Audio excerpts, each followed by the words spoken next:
Hey, Tony. Hey Trey, how are you? I'm doing well. Good. Just double checking something really quick, making sure somebody had tried to join the meeting before me. I want to make sure they tried to join the right one. Yep, and they did. They'll probably be back then. Fantastic. So while we're waiting on somebody else, catch me up. Tell me what's going on in your world. Well, obviously just got through those two closings this week. Finally signed off on everything and got it done this week. So it's just kind of back to the grind. I hate to say back to the grind, but just searching for the next set of closings or next listing and getting my next listing appointment. I've got a couple of friends that are starting to look for something, but their big thing is one wants something that's going to be very, very tough to find, and we've already found it tough to find. So we're talking about possibly just buying a spot of land and building to get what they want. And also we've just talked about continuing to look because they're still 6 to 9 months out before they are ready to do anything. So what is it they're looking for that's not in the marketplace? They want a single story ranch that's updated. Okay. And that's somewhere in the neighborhood of about 2,800 square feet or larger. Okay. So what's their cash position? What do you mean? Like how much or? Yeah, as far as, because what you may find if they're looking for one that's updated, they may find that it's actually less expensive to buy one that's not updated and updated than it is to build from scratch. They do have some savings and things of that nature that they can use, but they're trying to make sure that they still have. The goal was to sell the existing house and then move into something else. But that's the initial goal because they're trying to keep money for the 2 kids who are in college. So the last one goes to college next fall and looks like potentially New York City. So they're like, okay, both kids are going to be gone. We're doubting they're coming back home just because of how far they've gone for school. Right. So it's just a matter of, we got to keep X number of dollars liquid and make sure that we have funds for them. But at the same time, we're getting older and we want to get out of going upstairs all the time, as well as just don't quite need the space that they have in the current house. Sure. So, because there's some unique challenges to buy and build, right? That they're going to run into.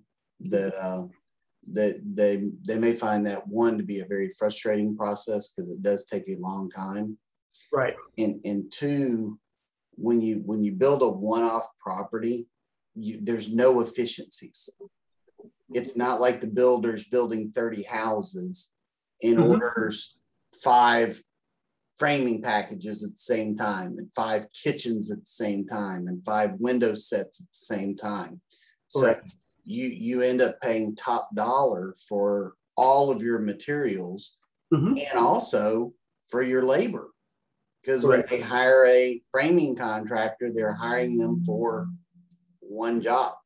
So there's no incentive there that they're able to tap into. And when they go to get plans approved with the county, there's no system in place, Correct.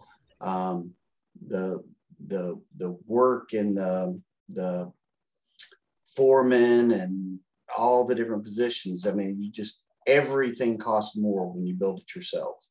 Mm-hmm. And if you have any doubts or questions about that, Stuart is in the process of building a house because he wanted a very unique property. Because in his build, he wanted a large barn that he could do cornhole in. So he needs high roof, long distance.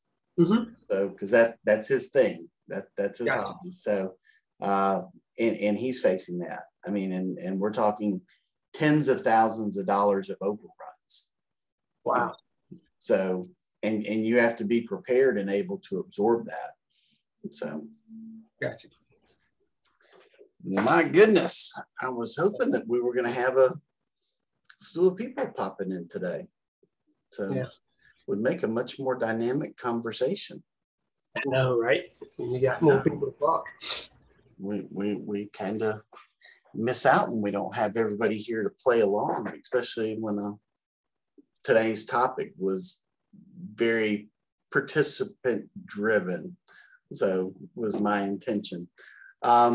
So, well, let me just kind of start unpacking what it is that I wanted to talk about tonight, and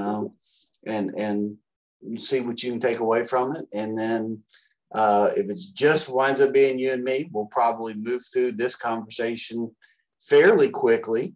And then we can open it up to whatever you want to talk about.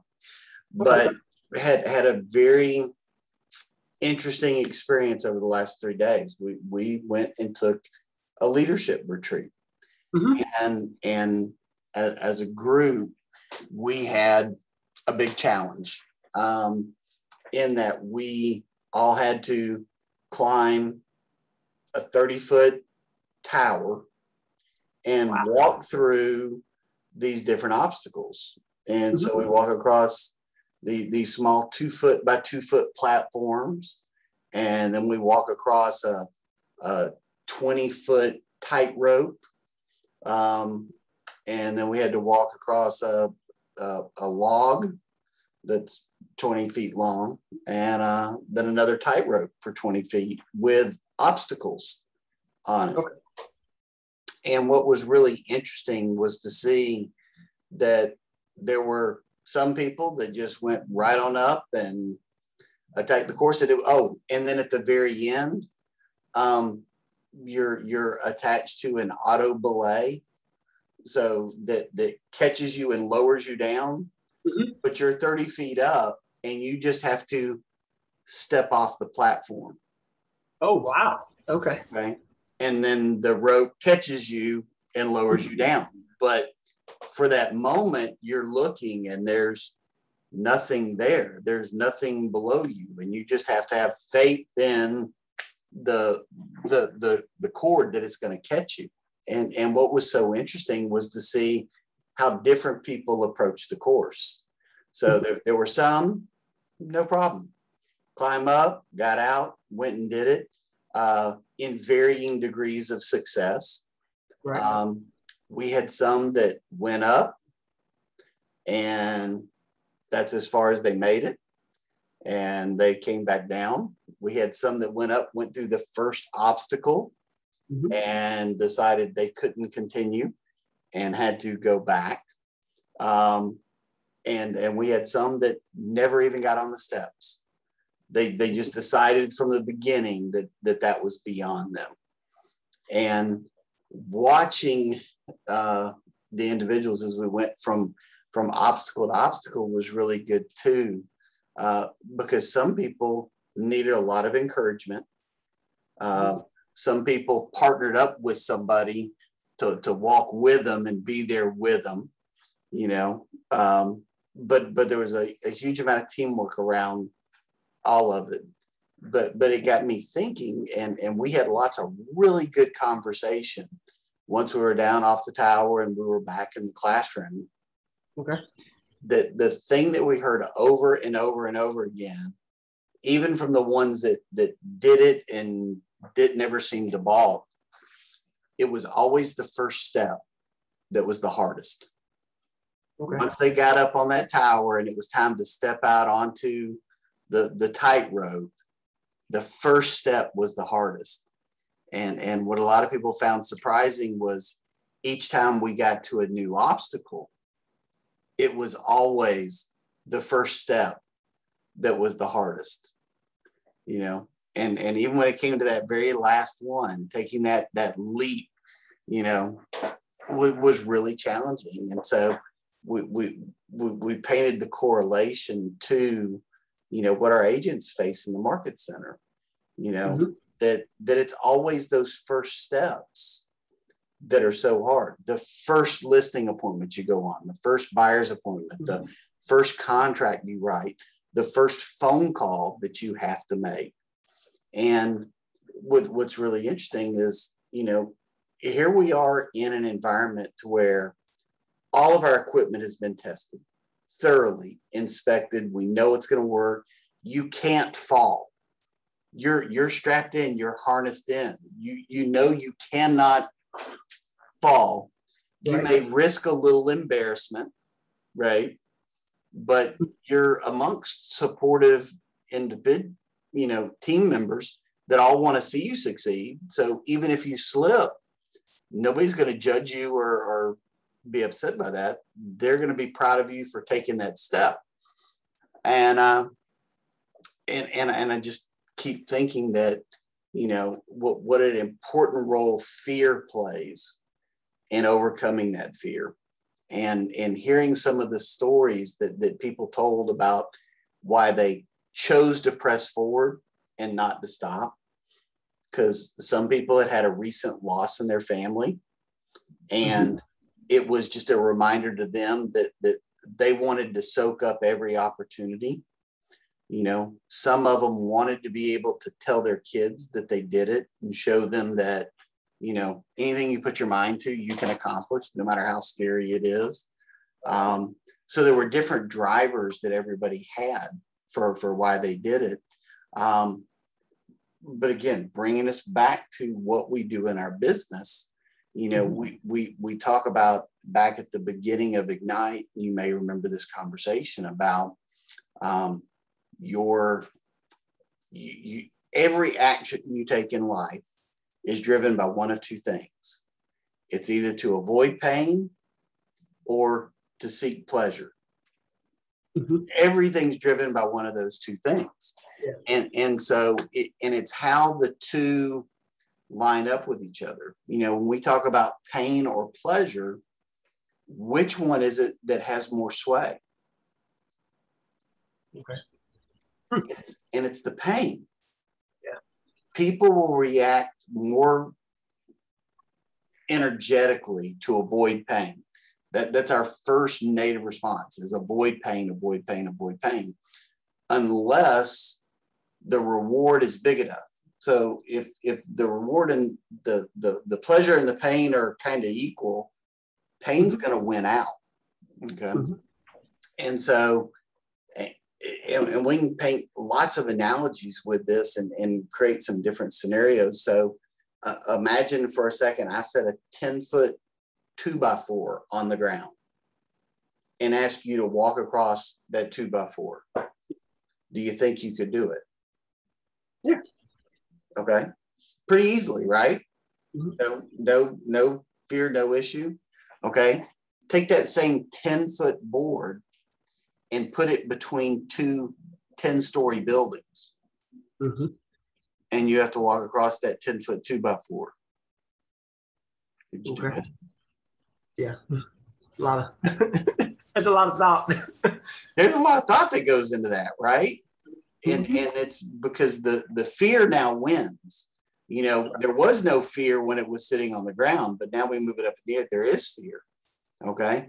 But I want you to imagine for a moment that there's something on the other building that's important to you.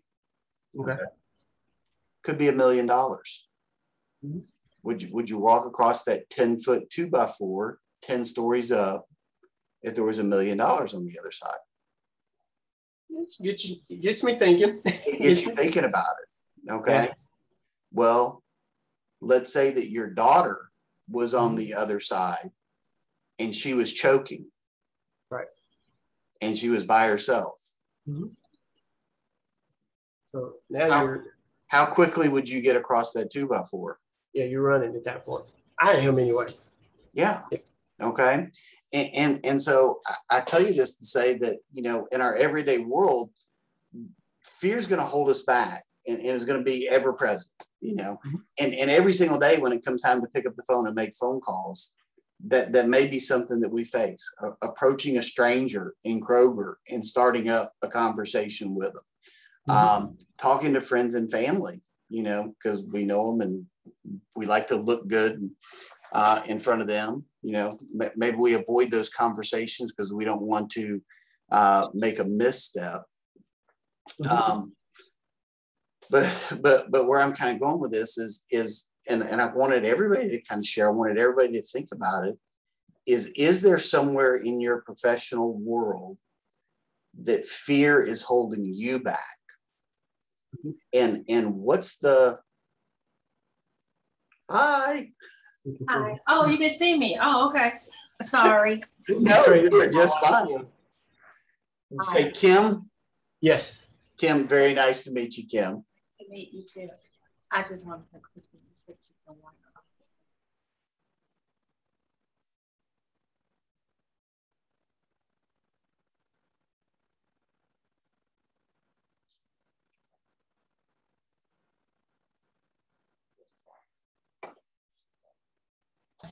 All right, Tony.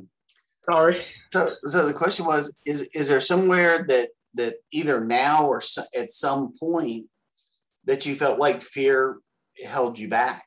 You know, are we going after this with all the energy and intention that it deserves, or are we letting fear delay us? And if it is, how do we face that and overcome that? What's the prize on the other side, or what's the bigger pain on the other side that we need to look at? And why this is so important to people that do this as a dual career is so important is your pain's not very big. Okay. And what I mean by that is, if I'm a full-time real estate agent and I don't sell a house this month, how much money did I make? Zero. Okay. I've got a full-time job that I go to, that I've built a life and a lifestyle around the income that other job produces.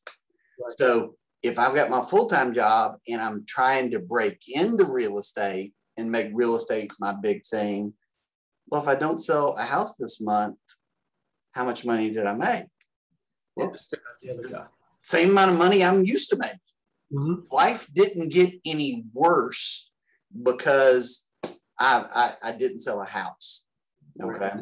So we've got to go find that motivation, that energy from some other place. And is it that we paint that picture of what would life look like without that other job? Do we paint a picture of what would that extra income look like? Or what does it look like sending our kids to college and being able to pick the college and then graduate with no debt? You know, is it the vacation? What's our driver? Because we really need to get in a relationship like that. Because take that 2x4 between the two buildings.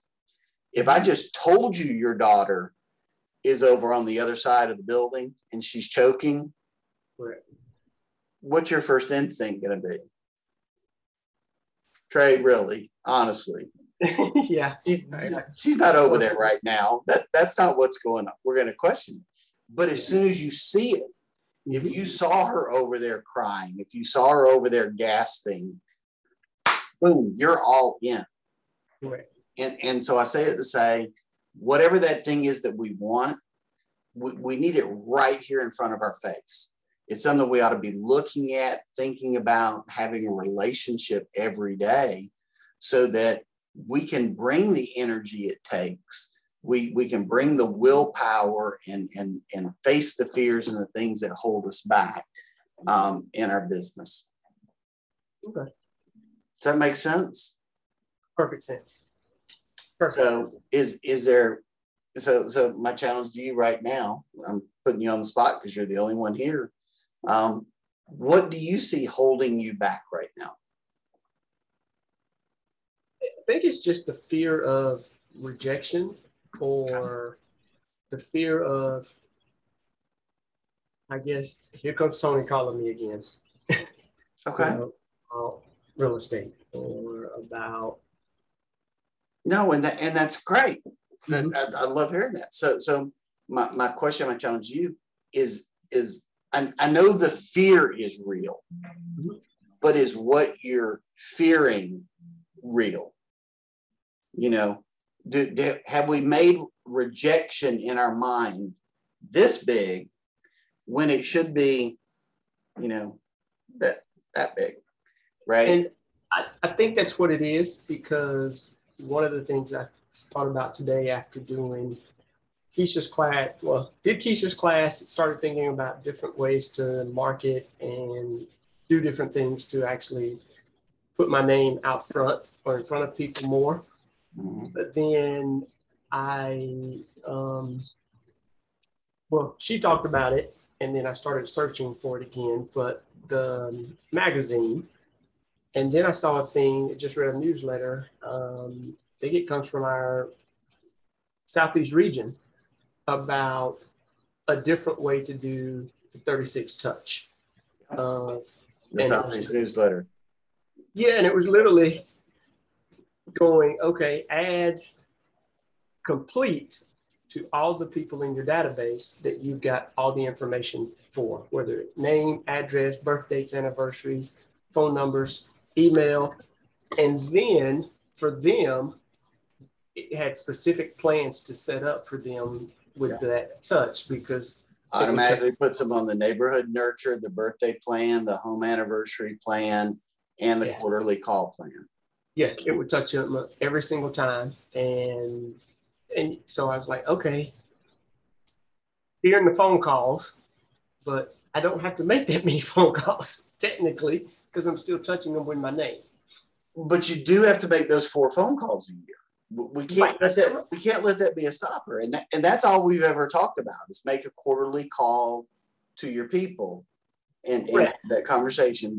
That's what Gary says we need to have as a minimum. Now you can call them more than that if you want to, but you should be talking to them at least once every quarter.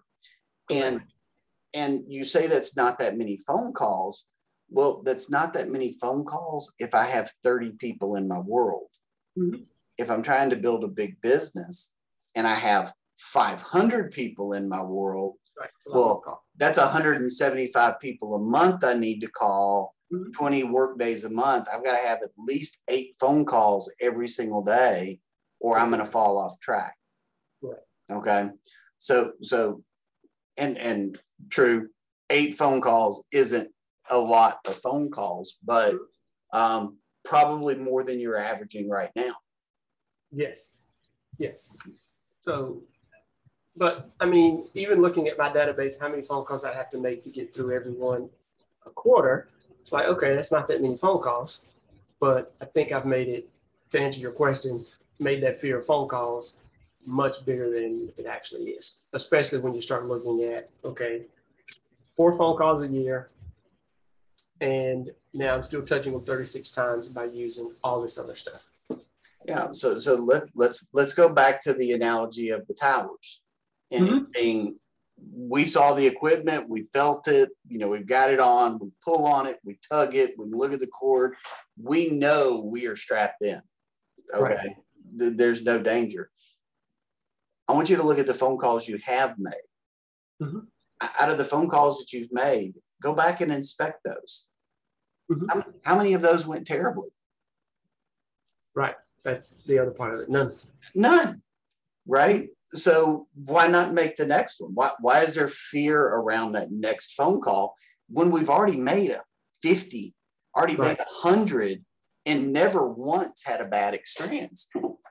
And if we did have a bad experience, somebody decided, Tony, quit calling me, I'm not interested, click. Mm-hmm. What happened to our world? It stayed the same. You just don't call them anymore. It didn't collapse. There's no problem. There's no issue. We just continue on and go to the next one. I think it's Steve Schluter who does the, no, it's not Steve Schluter. It's the Property Brothers.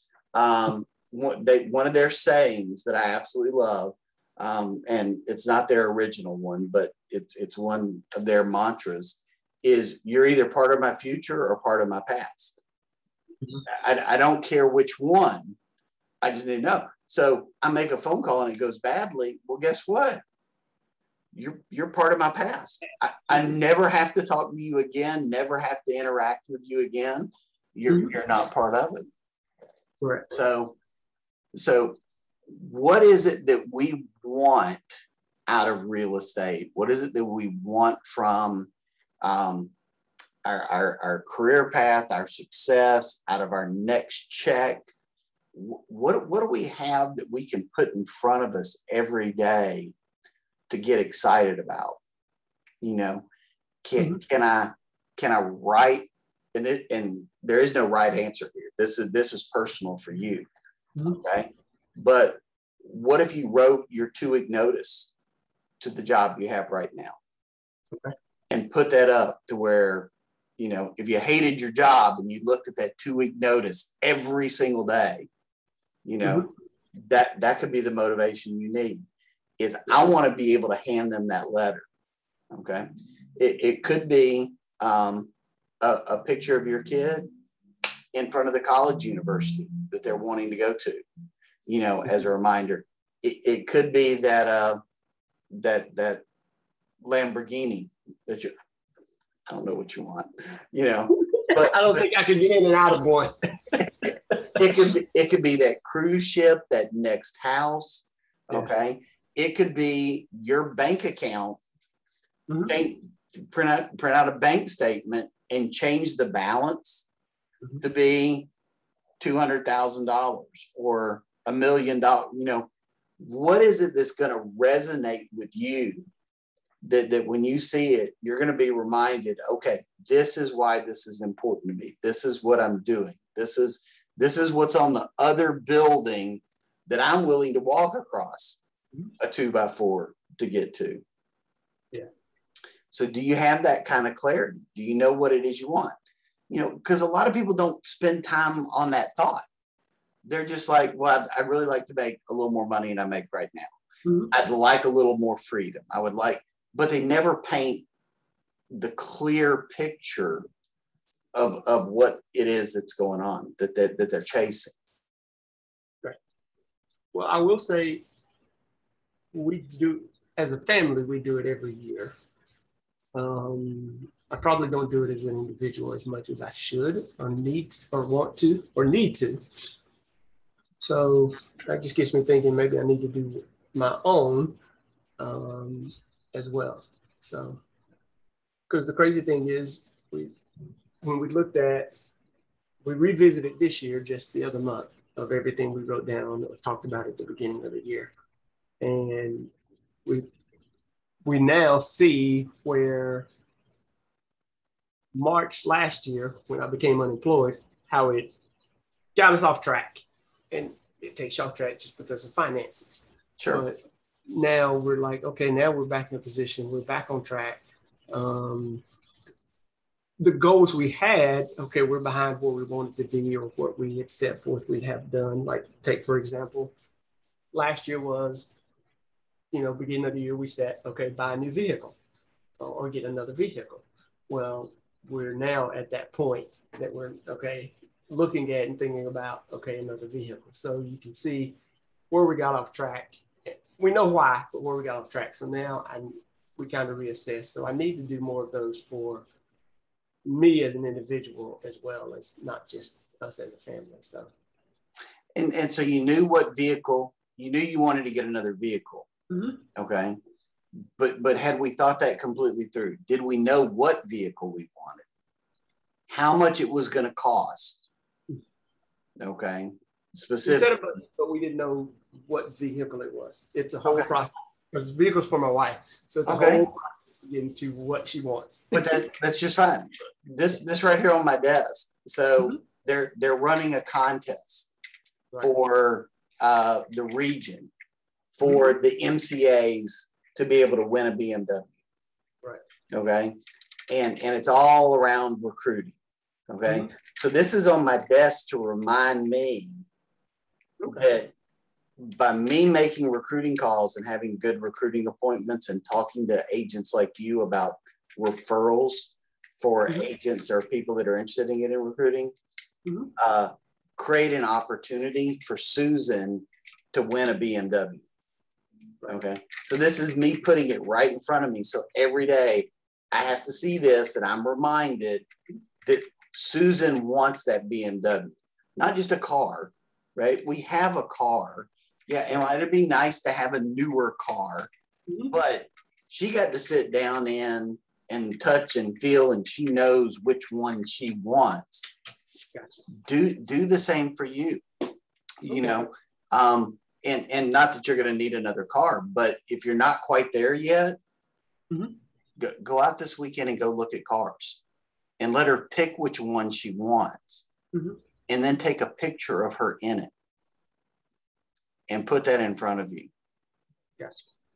Because then it's real, right? Right. You know exactly what it is I have to. How many houses do I have to sell to make this a reality for her? Gotcha. That's powerful. Yeah. Okay. Some people are more motivated by fear. Okay. So what I've seen some agents do is they write 2 letters. Okay. And one of them is dear son, dear daughter, dear mom, dear darling. Okay. I'm so excited to tell you that I did this year, and that means we get to do this. Okay. That's one letter. You write another letter that says, honey, I'm so sorry. I didn't talk to enough people to generate the business I needed to do this for you. So we're not going to be able to take this trip, buy this car, do this, whatever, because I didn't keep up with my responsibilities. Okay. And then you know what you do with those 2 letters? You give them to somebody else. You give them to the coach. You give them to a friend, and you tell them on January 1st, you have to mail one of these 2 letters. Okay. So you got to call me December 31st and I'll tell you which letter you get to mail. Okay. Okay. Okay. Now do you have some accountability? Right. Now by January 1st, I'm either telling my wife, honey, we're rocking it, we get to do this, or I'm saying, I'm sorry, I didn't do what I was supposed to do. Does that get real all of a sudden? Yeah, it does. Are you worried as much about that next phone call now? Are you more worried about the phone call or more worried about giving that letter that says, I'm sorry? That letter, for sure. Yeah. For sure. Yeah. It changes things. And I know it seems like a mental game, and it is a mental game. It is. But most of us on a day-to-day basis, on a minute-to-minute time schedule, don't have the willpower and don't have the strength to make the best decisions every single time. And so we look for tools, we look for strategies to help and enhance that willpower and push us to do the things we already know we want to do. It's not like I'm asking you when I say, Tony, you ought to be talking to 10 people every single day. I'm not telling you something you don't know. You already know that. You already want to do that. You probably wish it was easier for you, that you had more courage to do it, and not let things hold you back. We're just looking for, hey, what's a tool to help make it easier, to make sure we do it every single day. Okay. So my question for you is, when is your deadline? When are you going to have identified, here's my motivation? and here's what I'm doing to build a relationship with it. Because we can have this conversation right here, and you say, yes, I see what you mean. That's a great idea. But then you never do anything with it.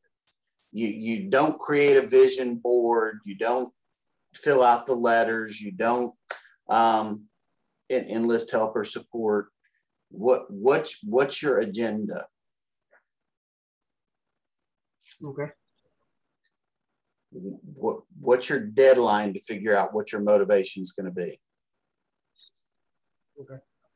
Are you asking me that now, or? I'm asking you that now. I'm not asking you what your motivation is, because you may need to think about it. You know, what strategy am I going to employ to keep my focus, to keep my energy up, to fuel my willpower? You've got to figure out what that strategy is.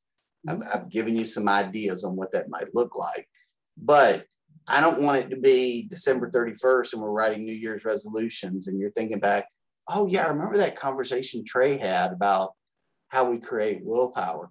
No, you know, in the next week, in the next, you know, by Monday,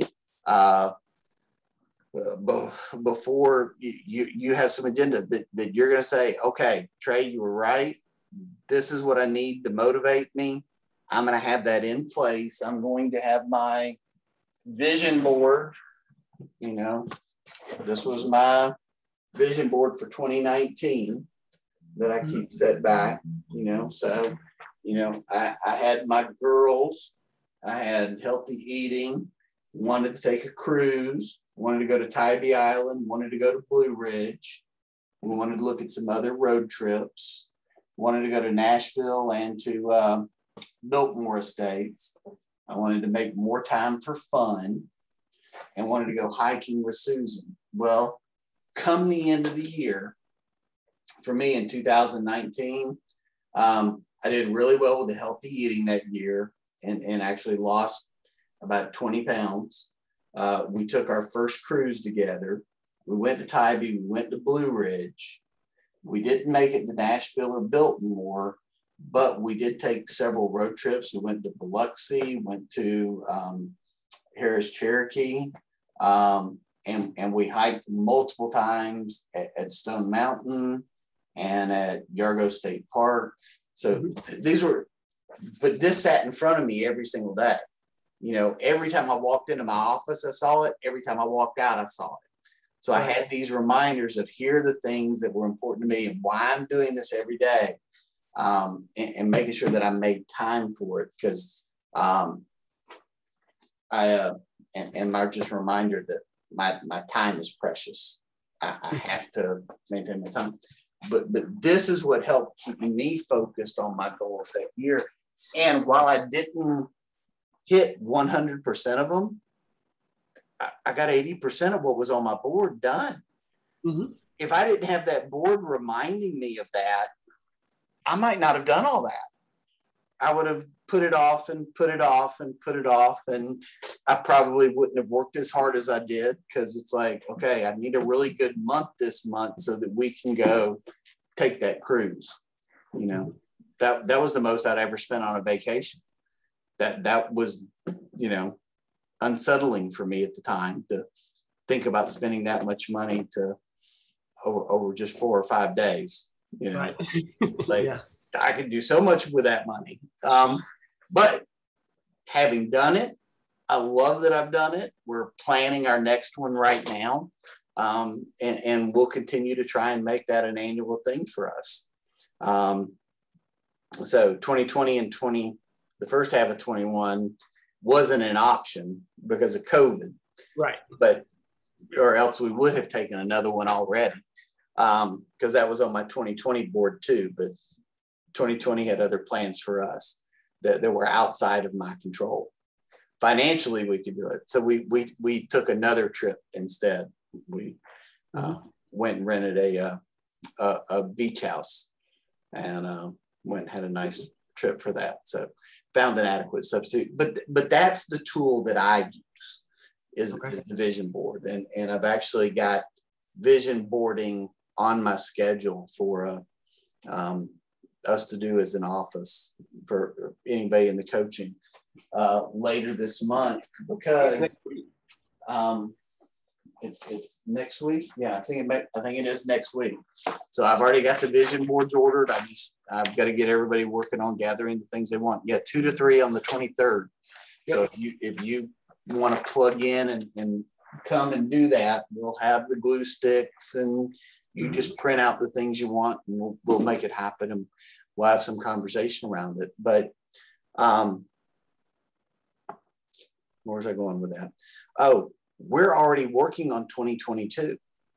You know, there's still a chance here in September that we're going to find a customer and we're going to get them into 2020, or 2021. But a lot of people that we're talking to, they're going to be 3 months, 6 months down the road. Right. And so the work we're doing right now is determining our 2022. So I want to go ahead and build our 2022 goals, our 2022 vision, so that we start the activities today and not on January 1st. Because if we start doing the work it takes on January 1st for us to hit our goals, we're behind. Yeah. Because it's going to take 30 or 60 days of ramping up to get us on the right pace. I'd rather set the pace now and just cruise into 2022 to be successful. Yeah. So what was your question? What's my deadline? I want to know what's your strategy for conquering your fear. Okay. What are you going to employ and when? So I want to know when you're going to have your strategy nailed down, and then whatever that strategy is, when are you going to have it implemented? So if you told me by Monday, I'm going to know I'm doing vision boarding, I'm writing the letters, I'm doing whatever, and by the next Monday, I'm going to have my letters written, my vision board created. So 2 different days. I'm going to decide what I'm going to do, and then I'm going to have it done. Okay.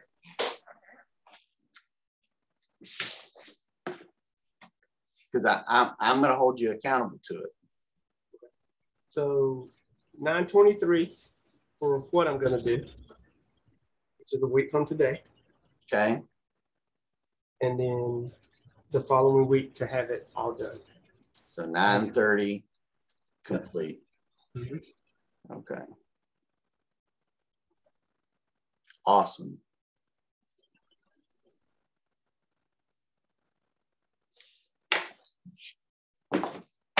So, Tony, that's what I had planned for today. But I thought I was going to have 5 or 6 people to talk about what their fears were. Mm-hmm. I was going to have 5 or 6 people to talk about what strategies they may use, you know, and we were going to have some good conversations. So I don't have any more prepared content. So I'm going to turn it over to you and ask you what can I do to help you the most in your business right now? What is it that you need that I can provide? 2 big questions, or big for me, just because I've had trouble all year trying to figure out and decipher what I don't want to say what I'm looking at, but I get all these emails of different things, different programs to sign up for, do. Obviously, they all have a cost with them. Sure. Is there anything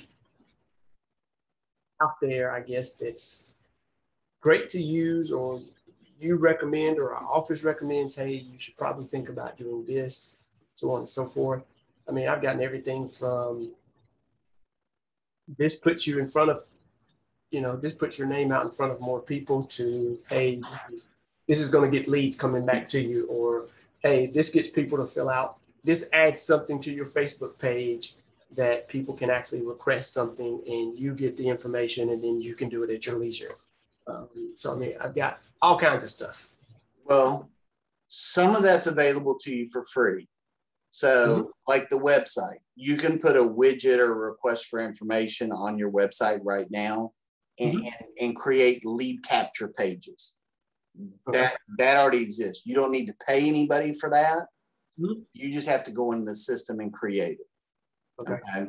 And so that's just a matter of setting up a separate page. You drag and drop the different widgets onto the page that you want, edit the text, and bam, you could launch that, honestly, Tony. And once you know what to do, I can go create a new web page for my website in less than 5 minutes. Okay. It's that simple. Okay. So I wouldn't spend any money on that. And I am very hesitant to spend money. And it's partly going to be a personal decision for you. Okay. And what I mean by that is, if my sphere is big enough, if I've got enough people in my world to hit my goals, I don't need leads. I don't need names and numbers of other people for me to hit my goals. I need to pour into the relationships for the people that I already have. Okay. But if I don't have enough people in my world and I need my world to get bigger, I need a strategy to meet new people. Okay. And that could be door knocking, that could be open houses, that could be social media, that could be one of those lead programs. Okay. Okay. And with somebody that has a 40-hour commitment someplace else, that lead program may not be a bad strategy, but you have to have a plan on the backside of that. Okay. The lead comes in. It's not, I get the lead at 8:30 in the morning and I'm going to call them back at 6 o'clock when I get home. Right. That lead now that you just paid $50 for is probably worth 50 cents. Okay. I've got to have a way, a system, a tool to react and engage with people immediately. And I've got to have great follow-up in place, or else the value of that lead, the probability of it converting, goes really, really tiny, super tiny. And it's already low. People that work online leads, internet leads, the best in the world at it, okay, only have a 5% conversion rate. Okay. 6 if they're exceptional and you look at it over the long term. So like, take Bob, what's his last name? I'm drawing a blank. He's one of our largest teams inside of Keller Williams. And his name will pop in my head in a minute, I'm sure. But they're really serious about tracking their numbers and where things come. And they do spend a lot of money on marketing, but you know, he makes like 13 million a year. He can afford to spend a little bit on marketing. Right. But they look at it in a couple of different ways. When they get a lead, they're looking at what's my 6-month conversion rate and what's my 3-year conversion rate. Gotcha. Okay. You look at their 6-month conversion rate, it's about 4%. Okay. You look at their 3-year conversion rate, it's about 8%. Okay. Now Bob can afford to invest now for business 3 years from now, because that's where he's at. So the challenge I give to you is, whatever it is that you're investing in, when do you need it to pay off? You know, can you stick with that and follow that for 3 years? Do you have a plan to stick with that for 3 years and build value? And if not, you're losing out on half the value of that lead. If you're only pursuing them for 6 months, you know, and if they do an exceptional job and they're getting a 4% conversion rate, can you match that? You know, right. If you can't match them in response time and in follow-up, your conversion rate's not going to be 4%. It's going to be 2% or less, you know, and that can get really costly. Yeah. So, that was my concern with leads of, okay, they come in, I can't get to it till, you know, later in the evening. Well, I just got that lead at 8 o'clock in the morning or 10 o'clock in the morning. It's got to sit there all day. And so one of the things, there are some programs out there, and I can't tell you the names of them because I don't know them off top because I haven't done them, but AI keeps getting better, artificial intelligence, and there are some programs out there that are actually people driven, not AI driven. One of them I want to say is Ojo, and so you may want to look at Ojo as a possibility. And I don't know what the cost of it is, but what Ojo does is it tries to do some of the filtering of the leads for you, and it's an automatic response. And so you don't have to send the text. Somebody clicks on the website, they're interested in a property. Ojo responds as if they're you, the AI, and says, hey, you just reached out to me about blah, blah, blah, blah, blah. You know, are you in the market to buy a home? Yeah, hey, that's fantastic. How long have you been looking? It will walk them through 3 or 4 questions to see how engaged are they before they pass that person on to you. Okay. Gotcha.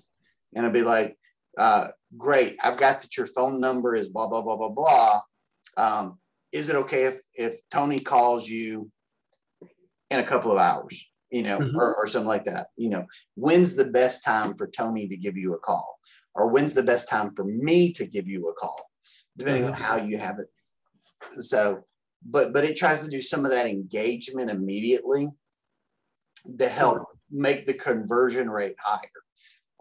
And I haven't seen the latest data to know how successful it is, but I have to imagine that bumps it up to that 4%, 5%, 6%.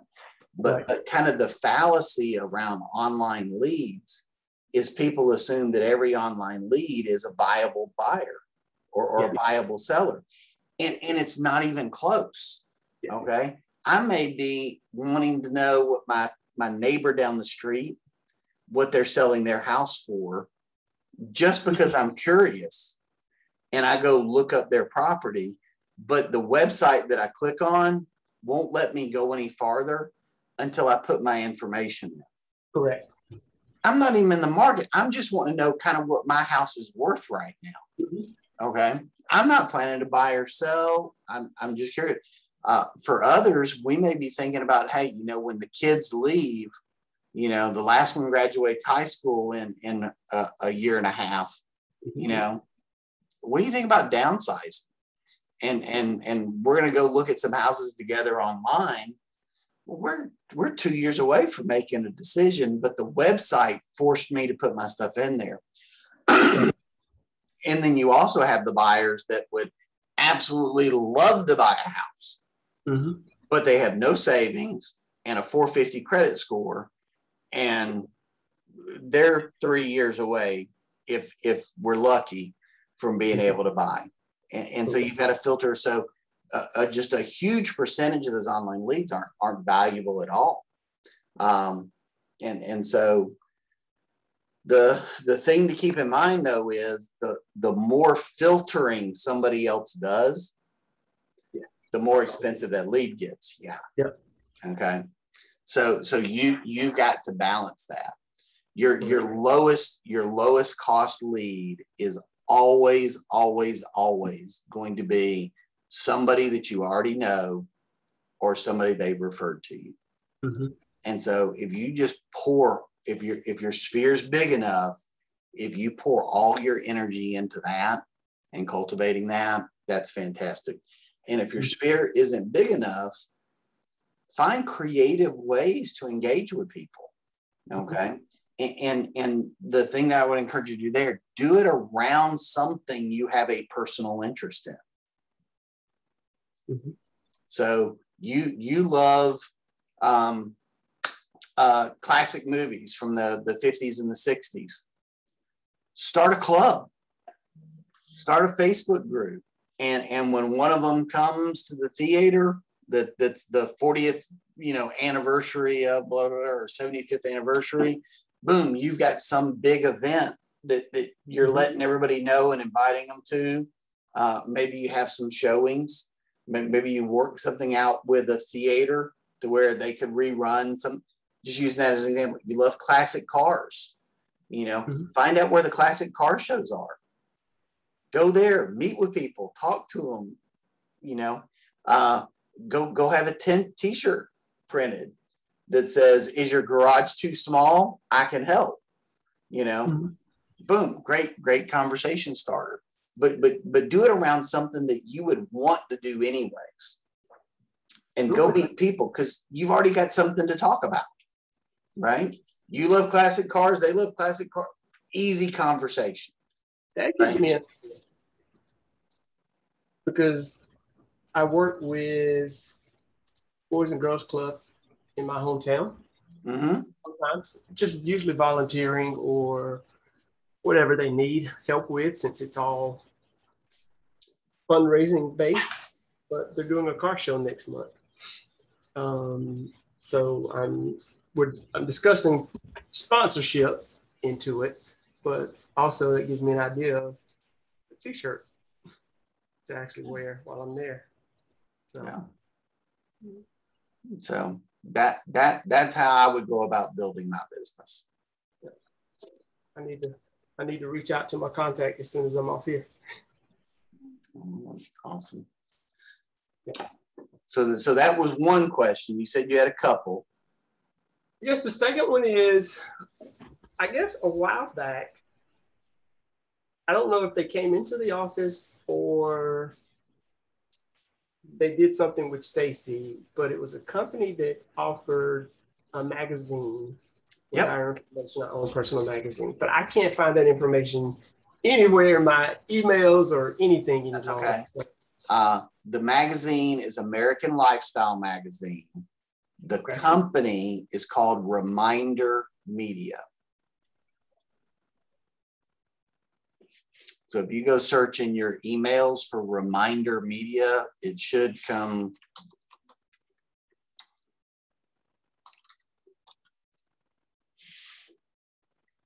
Yeah. Okay.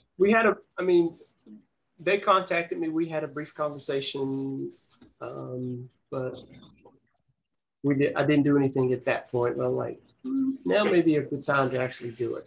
If you struggle to find them, let me know, because I've got some old contacts. I don't know if it's the same person that's still doing it. The company's been around for years and years, but sending out a $4 or $5 magazine to a stranger isn't a big value. And that's a high expense for a low conversion rate, you know, because that may just go right in the trash.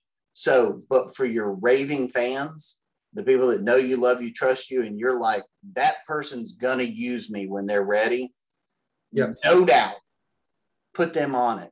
So they've got that nice glossy reminder about you every single month, okay? And if you're targeting a specific neighborhood, okay, I'm not going to send it out to 600 homes, but maybe I want to send it to the first 50 homes in the neighborhood. You know? And the reason I would target the first 50, or maybe I go in and I actually narrow it down. I want the first 50 houses that the owners have owned the property more than 10 years.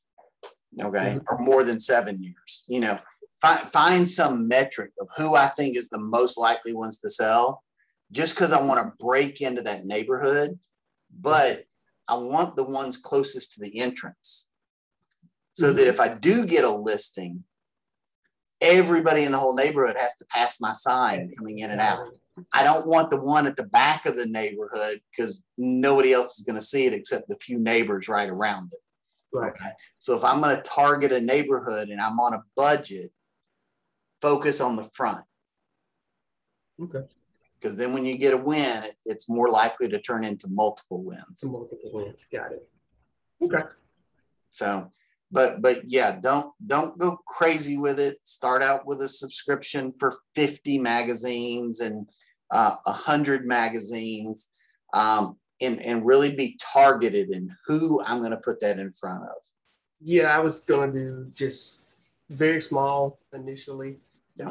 And then maybe just start to, I guess, build as I get new contacts, clients, and just keep and go from there with it. So Sure. But I also thought about, might be a nice thing once I got my first one in hand, of saying, hey, here's something I have, and post it. I don't know if I want to post it to Facebook or see. Well, the thing is, something so I get information back. you also have a digital version Right. that you can share with anybody. Right. And that's what I'm saying. Doing it that way so that they give me information. I turn around and send them a digital version of the magazine that quickly. So, yeah. Yep. That's the way to do it. Yeah. So. Okay. All right, bud. Well, good stuff. You want to call it a night? Yeah. I got to get started on strategy. All right. Good man. Tony, thank you for being here tonight. I hope you got value out of tonight. Oh, absolutely. Absolutely. This literally works well with what I did today with Keisha, and conversation we had as well. So yeah, it's moving forward. Good man. So, yeah. All right, bud. We'll see you soon. All right. Take care, Trey. Thank you. You're welcome. Bye.